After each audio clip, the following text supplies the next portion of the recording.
Find your happiness. You deserve to be happy.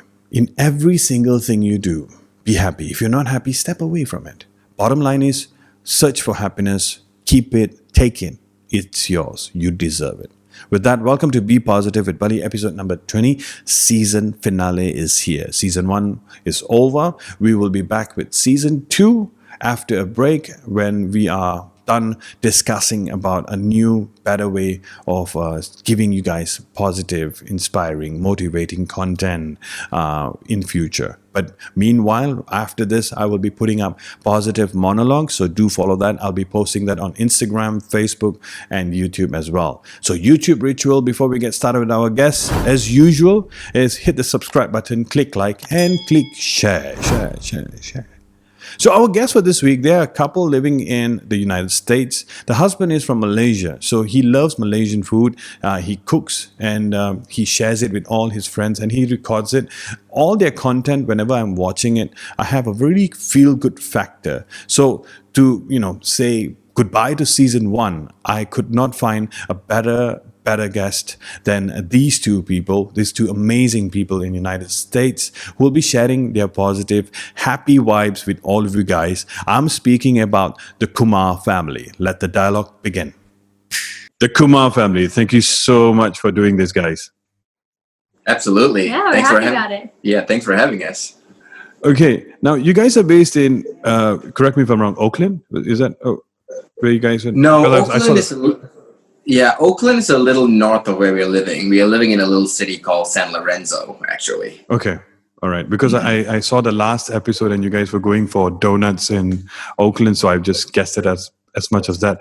And I must say, while we are doing this, Rachel, the last episode, I got to say, the last episode, you have so much of patience, handling, handling Logesh, who's actually speaking, Malay for 24 hours. I was like, oh my God, how can he do that? Yeah, we had to have like a talk about it before and like ask her if she's okay with it, and she was totally fine. She's sporting, is what Malaysians would say, and we did it. We went for it. Yeah, and it really helped my Malay too. Really? It did? Yeah, I saw that. I saw that when you catch that word keluarga, and I'm like, okay, all right, she's next level, so really good. Really. Yeah, actually, fun fact, we almost called our YouTube channel, instead of Kumaar Family, we almost called it Kumaar Keluarga. So that's Keluarga Kumar. Keluarga Kumar, sorry, that way. Kumar. So that's how I also remembered it too. Okay, so to those who are watching, every single post of theirs or their YouTube links and their channel will be posted right in the description. You guys have to check them out. They're amazing, and you only will get good vibes, positive vibes from them. Because whenever I watch their videos, I always smile, guys. I mean, it's always a smile factor whenever I'm watching every single one. My favorite is Tanga Tiga. I have to say. I have to say that we'll speak more about that, but let's rewind. How do you guys met? I mean, how long have you guys been together? So we met a little over 8 years ago. We met at a church function, and we have been married for 6.5 years now. So, okay. Yeah. With 2 kids, yes? With 2 kids, yes. A 2.5-year-old and a 2-month-old. Congratulations. Mine is 4 and 1 and 8 months. Yeah, 1 and 8 months. Yes. Aww. Okay. Yeah. Okay. Congratulations on the newborn baby as well. Now, guys, how did this whole YouTube channel started? I mean, you guys are really killing it. Because I know everything was a spirit of Malaysia inside of it. So, when did you guys decided? Where did the idea come from? So. Personally, for me, it's I've always like watched and consumed YouTube. It's always been a thing for me. I would call myself like a YouTube consumer for the longest time. It's been like 5, 6, 7, 8 years maybe. But then it wasn't until 2018. Was it 2018? 2018, yeah. 2018 was when we were like, hey, let's pick up a camera and like start recording ourselves and seeing what happened, right? And so we did our first vlog actually in 2018. It was going out to a Brazilian steakhouse, kind of captured ourselves. And it was really exhilarating. It was exciting. We had fun doing it. And then I haven't posted it yet. And we went on and recorded a different video, right? And this is back in 2018. The second video, that's when things went a little haywire, and we recorded our whole day going out to the city, doing some fun stuff, enjoying some good food. We came back and I put all the clips on a computer, and like all the audio was like ruined. So this, and again, you have to think about like this back then, we were using smartphones. We weren't using any, fancy cameras or whatever. And we were trying to plug in like little microphones in it and just trying to make things work. And that was really discouraging. It's horrible. Like we spent this whole day trying to shoot, just for like a 10-minute clip, and then that's all ruined. And I really got discouraged, and for some reason we just never continued. A few months after that, Zayden was born. Mm-hmm. So I think we were just kind of preoccupied with becoming new parents. We at the time were still shooting wedding photography on the weekends. So that kind of took up a lot of time too. So it just kind of fell through the cracks in a way. Yeah, and fast forward till like May this year, we're stuck in quarantine. America is handling this very, very differently than Malaysia. Oh, yes. Yeah. We have a whole session to talk about. Yeah. Well, so being stuck in quarantine, stuck at home, we were like, hey, let's kind of explore that again, right? So I threw out the idea to her, and she's like, yeah, let's see where this goes.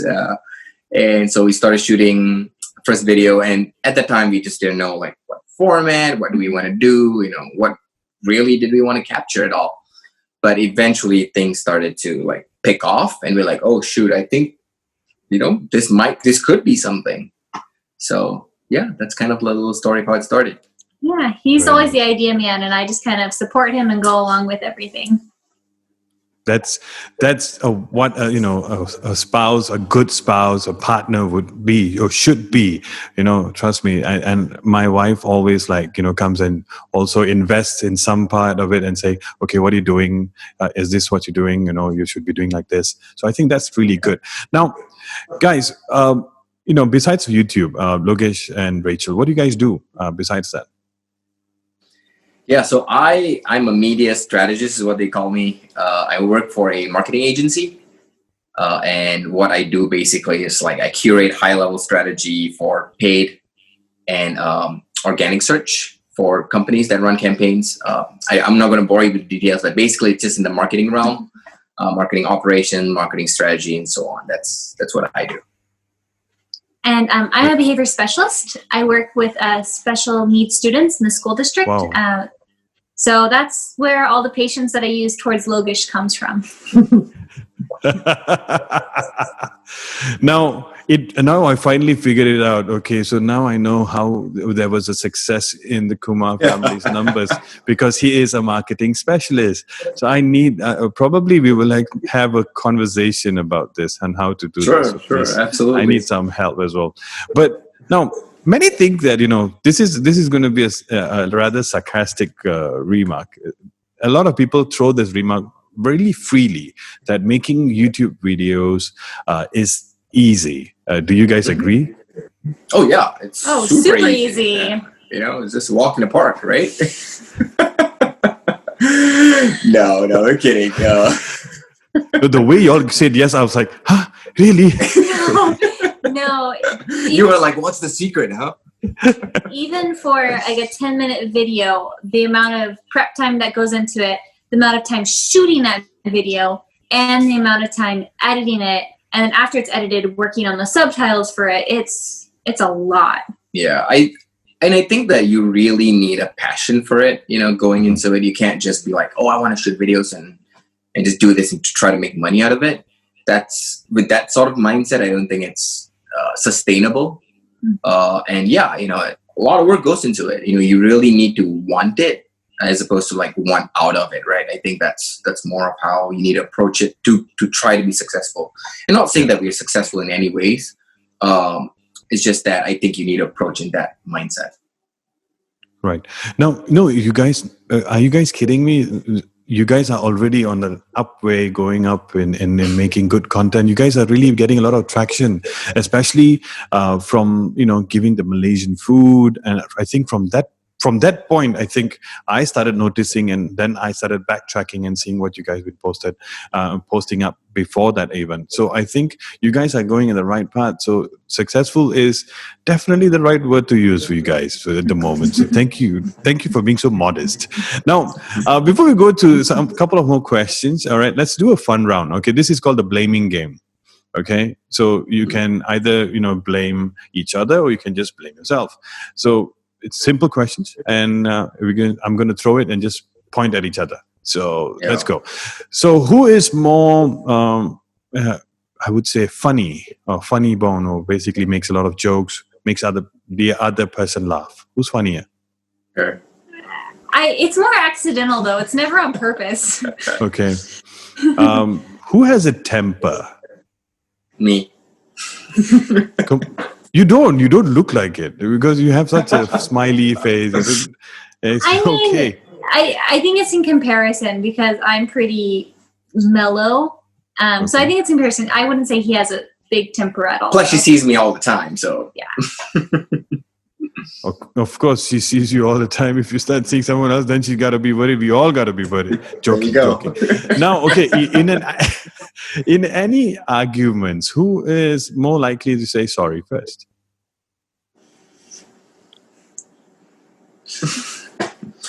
I have to admit it.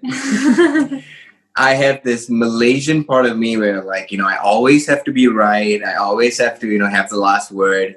There comes time to... Are we though? Looking at Malaysia's situation right now. It is questionable, but I feel like every part, there's some part of the Malaysian that you're like, oh, I know about this. I know best about this, right? About any topic. I feel that we have. Yeah. Even though we do not know, we'll make something out of it which will make sense. Exactly. And the other person will basically believe it for a couple of months until the person realizes that, oh shit, I got punked. But anyways, now, next question. All right. If one of you guys were going to a new town, who would be more likely to be lost? I'd be like lost, like not being able to find my way around. Yeah. I guess I have a good sense of direction, but I don't do super well in new places. So most likely me. Yeah, I have a bad sense of direction. I need to like go to a place, put the GPS on like over and over to like find my way, like logistically. But surviving somewhere, definitely no problem. Okay, all right. Now, okay, who's the better dancer? That's probably her. Yeah. And I mean, I trained classically in ballet for decades, so I will take that. Yeah, obviously figured. And who is the foodie? Ooh, 100%, without a doubt. Okay, no question. Okay, regarding food as well. So, who's the better cook?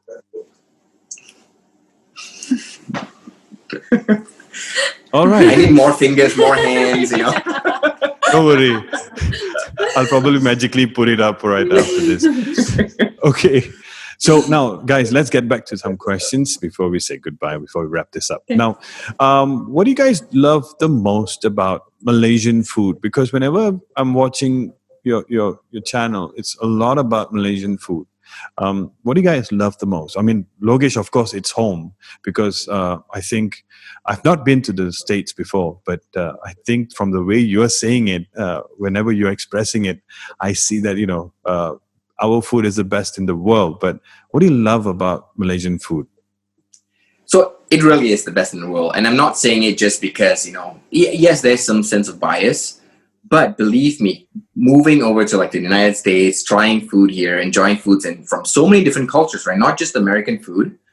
The really special thing about Malaysian food is that it has so much flavor, there's so much variety, and it's affordable. Like that's the perfect mix. You can't really make anything better than that. Here it's always that the food quality is not as good, or it's too expensive, or there's just no flavor. They don't season their food, so it's always one or the other or all three, right? And we have just the perfect blend of all that. So I think that's why Malaysian food is the best. So and for me, growing up here, I've mentioned this in other videos. I grew up kind of with the mentality that food is fuel. It doesn't have to taste the best. It just has to be edible. And I can feel all the Malaysians cringing hearing that right now. And so our first date, actually, Logesh took me to eat Malaysian food. It was kind of his little test for me. If I didn't like it, there was no future for us. And I just fell in love with it. I had chicken rendang, and I just was amazed by the flavors and the texture. And we had coconut rice, and I'd never had coconut rice ever in my life. And I don't know, there's always something new to discover about Malaysian food, which I love. Like, you can't ever have eaten and tried everything that Malaysia has to offer. Wow. I feel so patriotic suddenly. I don't know why, but I just felt like, wow.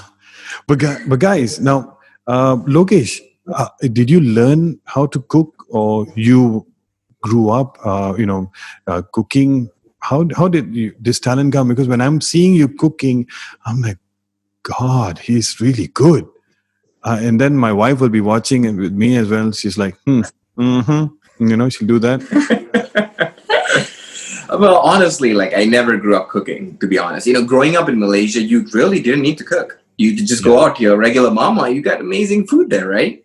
So moving overseas out of desperation, it's like I had to cook or I just don't get it.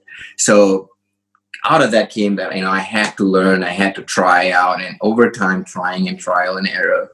I still say that I'm not like a good cook. That's why a lot of people on the channel messages like, oh, you should start a restaurant there, you should cook. I'm like, no, I'm not a cook. Go to like all the other channels. Like, I'm really not a good cook. I just follow instructions. I try my best. I know a little bit here and there, but like for the most part, I'm just like the average home cook, So now, yeah. Okay, so Rachel, now that question is coming back. Earlier on we spoke about Tanggal Tiga. How long did you take to learn Tanggal Tiga? I mean, it was so amazing because I swear, I think that Logesh, you should be heading the entire, probably if there's a head department of marketing Malaysia advertisements, I think you should be the head of it, because everyone invests so much of cash in making, Hari Malaysia or even the Independence Day video. But when you did that, I swear to God, I was, wow, this is amazing. This was the right essence of what Malaysian advertisement lacked. So Rachel, how long did you learn? It took you to learn the whole lyrics. To be honest, I actually still can't sing all the lyrics. I just memorized my part because we split it up. Of course. And I spent, a couple days leading up to shooting, memorizing it. And then we did take by take, and I'd re-look at the words and re-try to remember it. The tune is what got me with the words, because some of the words were very fast together. I had an easier time with a Saya Anak Malaysia song. That to me was a little bit easier. But the funniest part of that whole thing was singing the songs in Malay was my idea. It's her idea. It wasn't even me. Halfway through shooting the video, I was like, I am so done with this. We are never posting this. This is so embarrassing. And Logesh was like, no, we have to keep going. We have to post this. Okay. I remember after editing the video and we had the final piece and it's like ready to hit publish, and I like showed her like, hey, this is the one last time. She's like, I beg you, please don't post it. I'm like, it's too late. It's going to happen. It should happen. It was so amazing. I like the part Tanggal 31, and you were carrying your baby, and it was so cute. I think that was amazing. It shows value, Logesh. Kudos to you, Logesh. The spirit of Malaysia is strong in you, and I don't think Malaysians do what you do. I think maybe because probably you're in the States, you miss home. I think probably that is also one of the factors. But doing that, going extra mile and making Tanggal 31, I really say that, respect, man. Really good. Really, really good. Thank you. And you nailed it, right? When you said that, like when I left, to be absolutely honest, when I was leaving Malaysia, I'm like, oh, I'm so excited to go to this new country and learn all about this new American culture and live this whole new life and just say goodbye to Malaysia, like what can Malaysia offer to me? But it's the opposite. Like after moving here, I so much more appreciate what Malaysia is. And like a lot of people, there's some people that say that, oh, this is just a gimmick. You're just doing this to get views and all. Like no, like I absolutely preach Malaysia here. I preach Malaysia not just with my family, but like to my neighbors, to my friends, like even like introducing Malaysian food and stuff like that. It's even without a YouTube channel, we were already doing it. Yeah. It wasn't, YouTube was just an avenue that we can really showcase that and give an experience to other people into the life here. Like, we want to give a point of view to other people of what the experience that they might not be able to get. But every single Malaysian would love to share nasi lemak with a foreigner. Everyone would love to do that. So I chose as an avenue to share our culture with the people here. But yeah, just to go back to what you're saying, I definitely absolutely love Malaysia, and it's just reflecting in the videos that I do. Right. Now, speaking about your videos, you said there's a lot of planning involved. Usually to make one video, just to give people, those who are watching, who think that it's easy. Let's say you're going to be posting an episode next week. How long is the planning process, the recording, the editing takes place, or how long the duration is? Just to give a glimpse to people. Yeah, that's a good question. So just for like, say, it really depends. There are some more vlog style videos than some more like curated, planned out, like the Tanga Tiga video. So depending, but averagely, just for like a 10-minute video, there is like a whole day goes into planning, a whole day goes into shooting it. And when I say a whole day, I mean like actually like half the day goes into shooting. Another 2 to 3 days goes into like actually editing the video.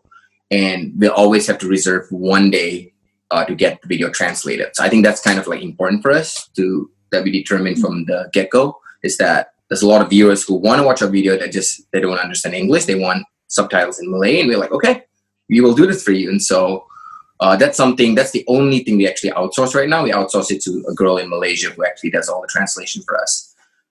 Yeah, so overall, I would say like for just a 10-minute clip, a solid 5, 6, 7 hours maybe. Okay. But I would say, from the first day till the 6th day, I think maybe it's safe to assume probably a week, give and take. If making a vlog is really short, but if planning like Tanggal 31 or like you're going out and doing something with your friends and stuff like that, also cooking at home, like the nasi lemak you guys made, right? And it was amazing. I swear to God, I was on diet when I watched that video. I immediately just start my car, straight went to the shop, buy nasi lemak and had the nasi lemak. Thank you so much, guys, for really killing my diet. But, so it's safe to assume. That planning and doing every single process of it takes about 6 to 7 days. So, guys, to those who are watching, please take note. Yeah, don't think it's easy. It's not easy, all right? Thank you. Now, guys, balancing in making videos, since you guys been getting so much of traction and doing so great, I really, really am happy for you guys. Balancing making videos and with kids is a challenge. How do you guys handle that? How do you guys do that? Yeah, kind of from our very first video, we had a little rule between us that we'd never force our kids, well, specifically Zayden. Kyron doesn't really have a clue what's going on because he's 2 months old. But Zayden, we would never force him to be in a shot just for the sake of it. If we are making a vlog and he wants to jump in, if he wants to pull up his stool and start cooking with us, if he wants to be a part of it, great. That's awesome. He is more than welcome. We will include him, but we're never going to force him to join us because we don't want to just use him as a gimmick. He's just part of our family, and if he wants to join us with cooking, great. If he wants to be a part of our walk, wonderful. But I think a big challenge for us with just balancing that too is if we have scenes that include, sitting down and talking like this, is either doing it during nap time or doing it at bedtime. Right now we have our baby monitors right here. Oh, right here. This is one baby and this the other one. That we, it's easier to get stuff done when the boys are asleep. So we just try to juggle it around that. We even had to push this interview forward by 30 minutes because one of the little guys woke up and needed to be put back to sleep. Understand. So, yeah, I agree because I just put my son to sleep as well 40 minutes ago. I'm just like, I'm doing like this in the bottom. I'm not showing my hands. So please don't scream. Please We don't know scream, that because feeling. he screams, that's it, it's gone. I'm like, gone. I'm like, the whole house goes into like a Jumanji. So yeah, it's not easy, right? So now, guys, couple of more questions before we wrap this up. What is next for the Kumaar family? What are you guys planning? Are you guys going to continue doing YouTube videos? Or are you going to do something different? Is there any plans you guys have planned out for yourselves? Yeah, that's a great question. What's next? I think for now, we just want to really focus on like improving the quality of the videos, trying to really understand what our viewers want. And that's something from the start, right? Like we've always started curating videos that what we think Malaysians would want, and eventually develop into like what our viewers want. So they give us suggestions, they give us ideas, and we just implement them. So now we've reached a point where we kind of know what people want, but we want to just improve and take that to another level. So I don't think we have like a specific goal of like, oh, we want to make money out of it or whatever. I mean, basically we haven't made any money out of it. At this point, we're probably losing money, to be really honest with you. But Same. Yeah. That's why I go back to my earlier point, right? You really have to be passionate about this. There's no, if you're in this for the money, this is not the right business for you. But anyways, so going back to your question about the goal, I think really just taking it to another level. How can we improve the quality of the videos? How can we curate more content that's really, the viewers really want those? Yeah, would you agree with that? Yeah, I would agree with that. I think we're just focusing on putting out, meaningful and thoughtful videos, and not really trying to expand in other ways or ventures right now. I think a very big goal in my mind is that I want to be able to share, I may have mentioned this earlier, to share an experience with the viewers that otherwise they will not be able to. What would another Malaysian or another Singaporean, what would they do if they were to like move to America and live this life here? Like, what would they do? So I want to sort of like capture that and show that to the world. Like, oh, this is the point of view that you'll get. You're going to share nasi lemak with someone. You're going to, hang out with your neighbors. You're going to sell Tanga Tiga. You're going to put up a flag in front of your house because you're proud of your country. So things like that, right? And what does that look like? So that's kind of what we're trying to nail at, and create more content based on that. Even like with the reaction. By the way, our reaction videos, that just happened almost by accident, to be honest with you. We had never planned to do reaction videos. And one day we just, we had watched a couple of reactions. We're like, hey, let's just try this out, and we did. That was the video that took us up. And everyone was like, reaction, give us more and more and more reaction. React to this, react to that. And we're like, whoa. What is this? What's going on here? So we're still not a reaction channel. We still consider ourselves vloggers, documentary style video. But reaction is definitely an element of our channel, and we want to keep doing that too. Yeah. And I think for us too, one unique thing is that since I'm an American and he's a Malaysian, we have kind of both perspectives. So Correct, it's balanced a little bit more versus just a Malaysian just being like, life here in America is weird and crazy, and I just want to Malaysianify everyone to like, okay, there's actually some cool things here, and I can speak to that. And then also for me too, I have learned so much in our 6.5 years of marriage about Malaysia. I've been to Malaysia. I can't even count how many times now.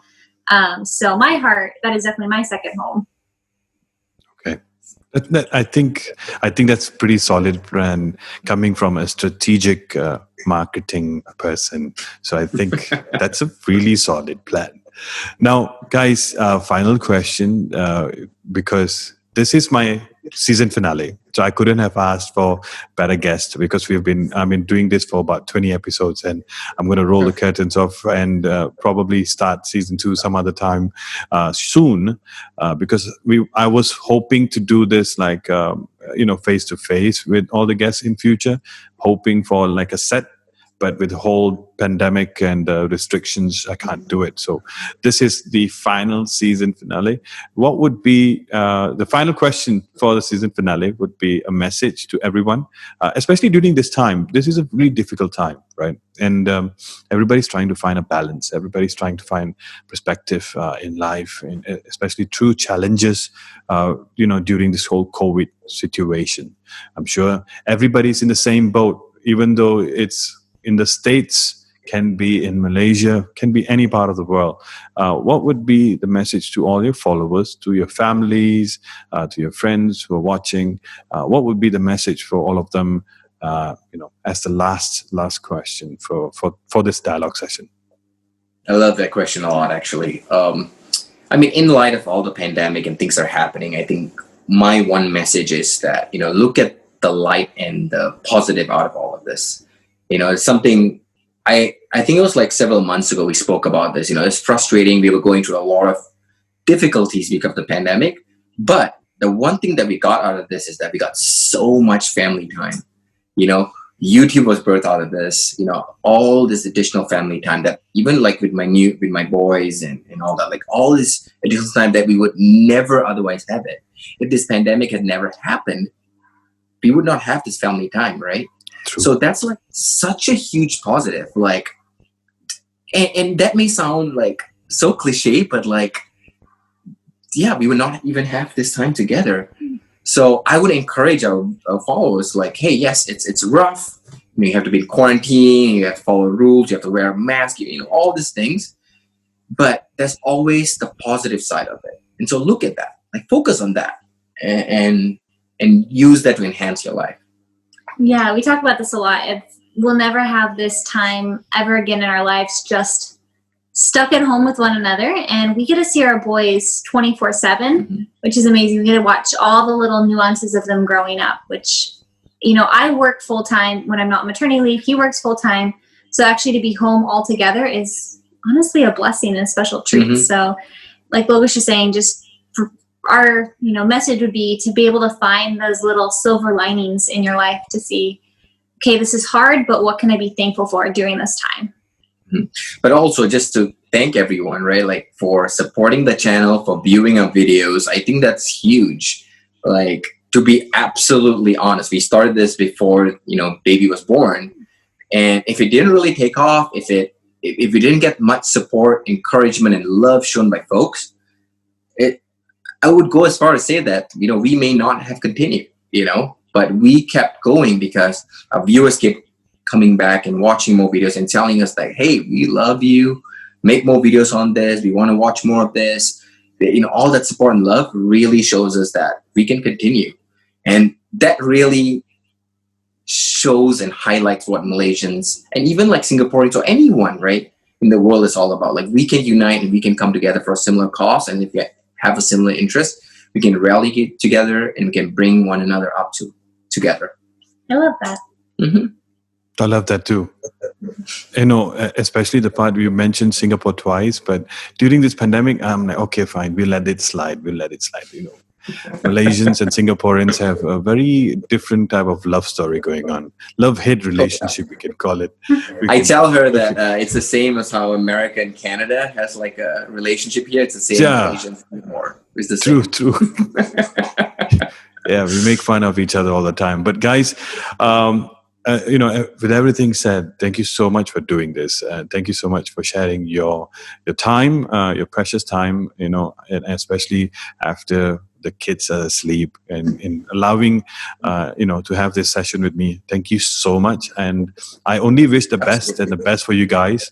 You guys, when I watch you guys together, especially now, it's an evident fact that, positivity combines and this, it basically throws out to the screen. This is what I can, get and absorb from you guys, because your whole vibe is like, radiant towards me. And that is what I like about you guys, because every single part, especially Logesh's smile, look at his smile. The smile has a killer charming smile. Thank you, Logesh.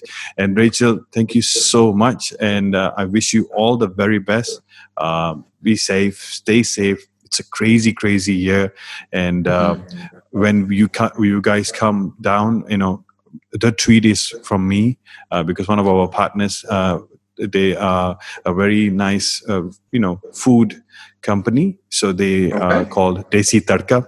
So hopefully, when you guys come down soon enough, and that is also a question now, I will host you guys a great Punjabi Northern Indian meal.